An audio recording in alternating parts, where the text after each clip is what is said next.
Black women, they trying to trick us. They're trying to find a way to trick us, and we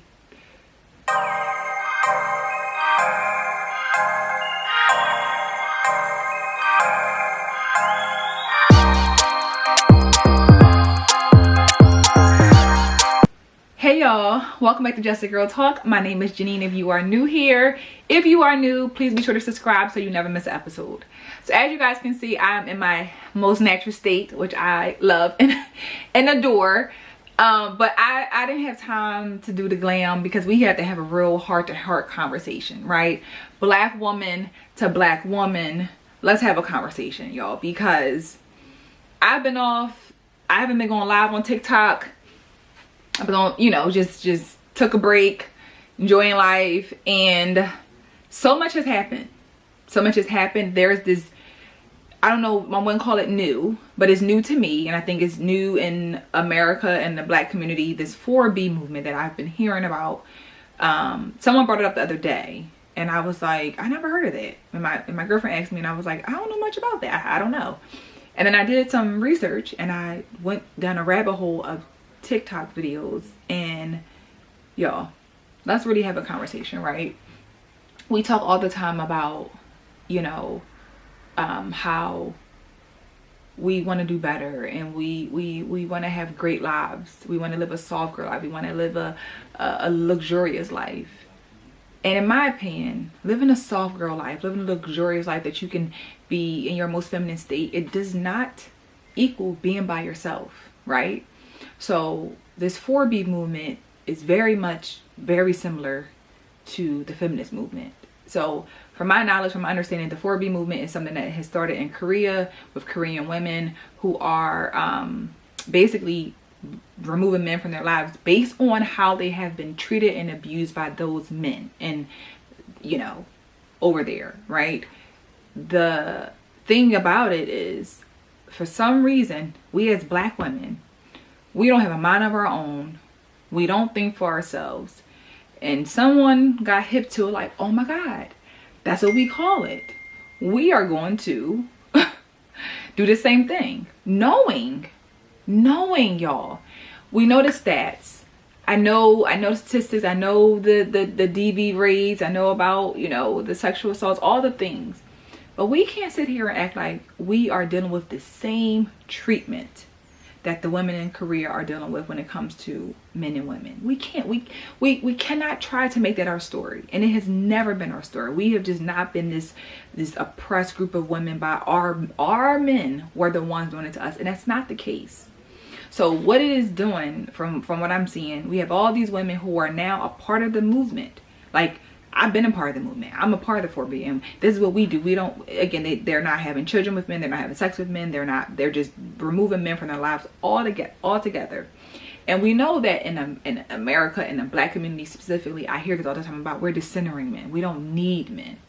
But from what I hear, again, from this 4B movement, it comes from a place of you've been hurt and broken and mistreated by men. So I can understand why you would say, you know what, I'm good off them. But what we do, because we don't have our own brains, we don't think for ourselves, we don't realize that it doesn't make sense when you are just saying that for no reason, right? Like, you have a choice. Some places they don't have choices, they don't have options. We have choices here as women in our country. We have choices, and we have now made it seem as though Black men are doing any and everything that they want to us, and not realizing that we allow a lot of this stuff, right? Decentering men comes from a place that I have been mistreated, right? I have I'm broken, I'm unhealed. I have now felt like that's the only answer to my problem. But a lot of it comes down to we have to do the work to heal ourselves, to do better and choose better. The answer is not just say decenter the men, right? Because let's think about it in the workforce, right? You have a job, they don't treat you right, they treat you poorly, they do everything but physically hit you, right? But it doesn't tell us I'm going to decenter jobs because you need money to live, right? And I think that we don't realize as women that we need men. We need men. And there's nothing wrong with acknowledging that you need men. Most of the things that we need to survive and live, you know, to live our everyday lives, men are the ones who handle those things, from home repairs to car repairs, right? Those are major things that women do not typically hold those jobs. We don't have women plumbers coming out to fix our homes. We don't typically have women who are mechanics, women who are in those tow trucks at 2 a.m. in the morning towing someone's car. I've never seen a woman get out of a tow truck. And trust me, back in the day when my car that I used to have, I felt like I was in a tow truck every week, and it was always a man. So to then find a way to say like we don't need them, it's unhealthy. And I think it goes back to, again, the feminist movement was started, you know, and by white women, and you know, it was this propaganda that made us as the women think, oh, we don't need these men, and we could do we could do better by ourselves. And what happened? The black community, black women, because we don't think for ourselves, we don't have our own opinions, we'd be like, oh my God, that sounds so cool, let's do it. And look what it did to our community. We did it. And now look what it did to our community, right? We did it. We did it. And now here we are. We're fighting to be like the other women. We're fighting. We're always comparing, well, they get to do this, they get to do that. They lied to us, y'all. And trust me, I wasn't always as aware of the lies that were told to us. I didn't always know. I had to really sit and think logically, like, does this even make sense? Like, does it make sense? They destroyed our community, and they never were doing it. And I think right now with this 4B movement that everybody's talking about, we're not realizing that it's another way that is going to destroy our community even more than what it already is. The black community is already suffering. We need to bring black families back. Look at where we are. I have women in my comments right now, you know, this woman said to me, you know, black men, all they do is dog us out. They play in our faces. They make the community unsafe. And they always talk about how undesired black women are. And it was just so disheartening the comment about black men making our community unsafe was just like, wow. Like, I really feel so bad for black men. Like truly. To say that confidently, like they make our community unsafe, when we think about the mass shootings that have occurred, was it a black man who shot up those schools? Was it ever a black man who shot those schools up? Was it? No, it wasn't. It wasn't.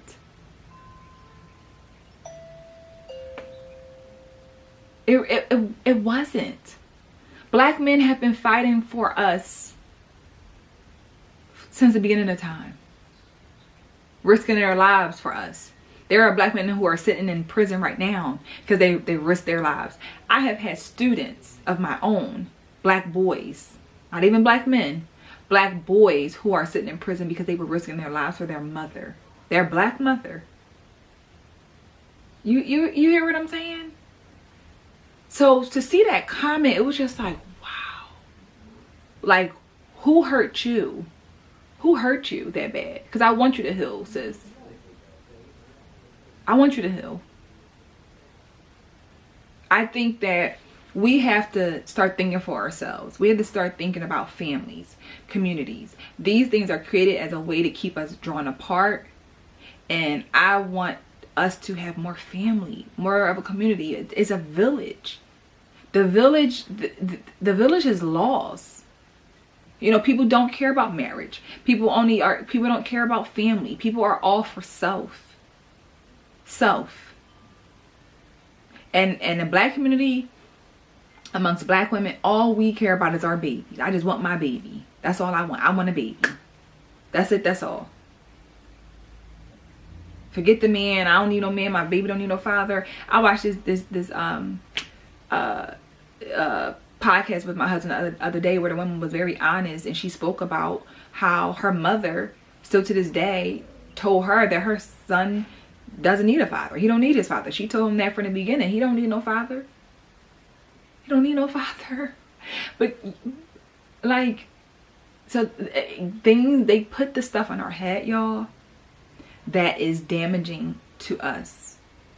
I want women, black women, to have beautiful lives with great men who love and cherish and take care of them, and vice versa, of black men to have black women who value, cherish, and take care of them as well, right? So I promote having healthy relationships, and there are a lot of good black men and black women in this world. There's millions. We just are so comfortable in our own little bubble that we think everybody is damaged, everybody bad, all the black men are bad, and that's not true. It may be in your environment, but you have to also ask yourself, why do I keep attracting the same men? Why?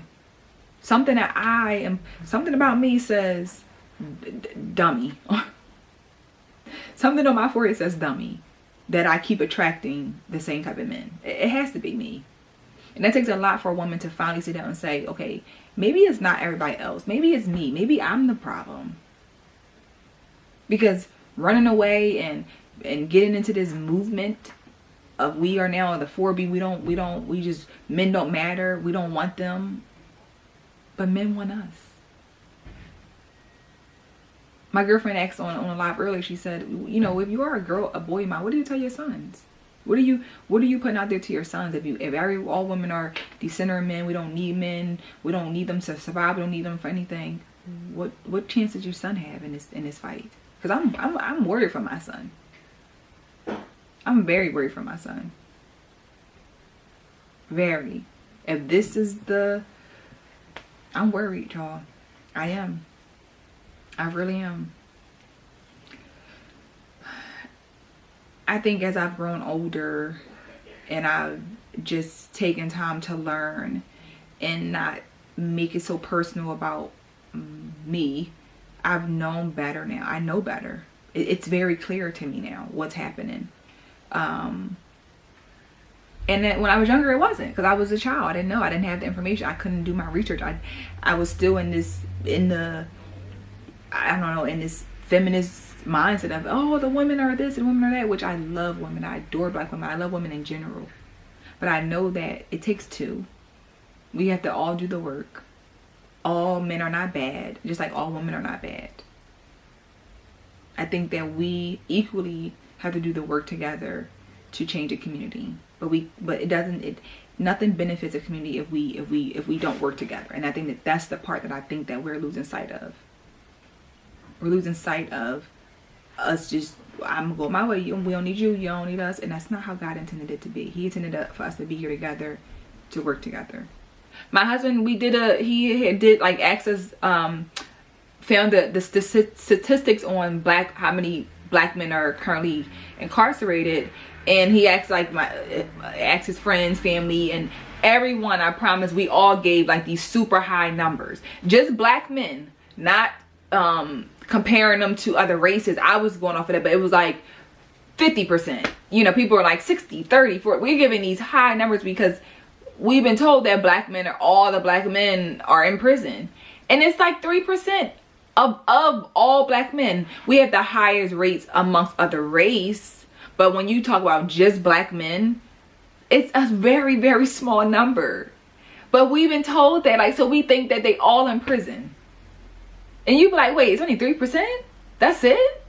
That's a lot. But it's a tiny percent compared to the 19-20 million men in the country. Just United States of America, right? So I think when you start to think about the numbers and the logic, you start to realize, like, wow, that was a lie. So they tricked us. And this is another thing, that they are going to trick us into thinking something that is not true. Something that we can allow to infiltrate our community even more than what it is, right? We know that this is something that black women have this hate and disdain for black men because of the hurt, the pain, the damage. So how about we do some work? We heal. We find a way to get over our trauma, heal from our trauma, work through it, take accountability, grow, learn, versus the answer is get rid of the men. I don't need them, because you do. I know I need my husband.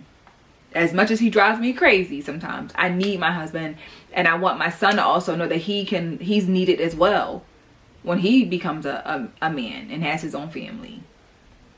So ladies, I hope that y'all be very mindful, very cautious of what you're consuming with this rhetoric that is, if you are out in these social media streets, be mindful, because it is a way to keep you single, and I don't want that.